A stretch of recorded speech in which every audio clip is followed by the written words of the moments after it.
So guys, अपन अपनी जो ZX 10R के अंदर वेवोटॉनिक लगा हुआ है, वर्तिक है या नहीं है, बाइक में लगाना चाहिए नहीं लगाना चाहिए, उसका जवाब मैं आज दूंगा आपको।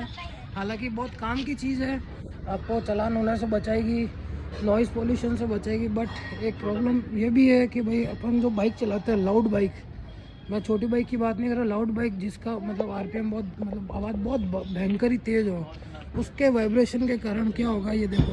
अगर आपके पास बाइक ज़्यादा ही लाउड है और आपको सिटी में भी चलानी है तो वेवोटॉनिक लगाओ। बस ये है कि वाइब्रेशन के कारण इसके अंदर की जो प्लेट होती है, जो आवाज़ कम धीरे करती है ना, वो लूज़ हो सकती है। उसके कारण अपन का जो डिकैट पाइप है ना, वो परेशानी कर सकता है। बाकी अपना जो वेवोटॉनिक है बाइक में, कार में लगाना वर्थ इट है। हम की भी चीज़ है, आपका भी शौक पूरा होगा, चालान वालान से भी बचोगे। तो ये चीज़ अपन के ZX 10R में दिक्कत थी। कोई इन्फॉर्मेशन अच्छी लगे तो do follow and subscribe the channel. Bye bye.